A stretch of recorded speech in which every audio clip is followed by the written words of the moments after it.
जो कोई काम करे ना बढ़ती काम करे वो गार बोला पुकार बोला तब तक दूसरी जाए उठीन ना आवाज बटे होती एनु होबड़ी कहेवाय आई होबड़ी आ तो नहीं जवान लुगड़ा કરી દે તો આયા હતા જો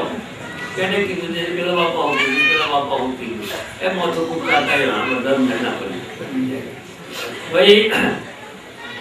આ વસ્તુ સત્પુરુષનો સત્સંગ બહુ દુર્લભ પુરાણ તકદીર હોય તો અગ્નિ આવે સંત નરસિંહ સાસા સંત જનો ભેટાણે ભગવાન સત્પુરુષ સિવાય કોઈ કાલે જન્મ મરણ થયો નથી આપણું સ્વરૂપ ઓળખાયો નથી અને લખવાનું કારણ અર્થાત સત્પુરુષને ભેટ્યા નથી તો ઓળખાયા નથી સત્પુરુષનો વેહ પહેર્યો સત્પુરુષની ભાષા બોલ્યા સત્પુરુષની પછી અખાડા બખાડા બધું કર્યું પણ સત્પુરુષને ઓળખ્યા હોત તો આ અખાડા કરવાની જગ્યા જ નથી કરવું તો પડે એ તો બાહ્ય ક્રિયાઓ છે કોઈ કરવું નથી જાણના નેતા નહીં તો એ પરમાત્મા છો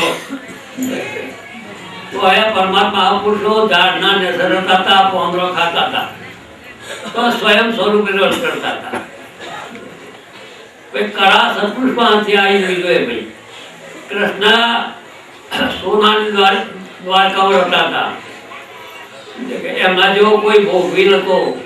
સંતોએ એમના સ્વરૂપથી કહ્યા નથી રાવણ સોનાની લંકામાં રહેતો હતો પણ પરમાત્માને ઓળખી ન શક્યો તો નરકે જતો તો બાહ્યક્રિયા કોઈ નડતી નથી પણ એનો રાગ ના આવવો જોઈએ ભાઈ એ ફસાઈ જઈએ તો આ સ્વયં સ્વરૂપમાં રહેવાતું નથી પ્રાપ્ત કરીને એમાં ફસાઈ જઈએ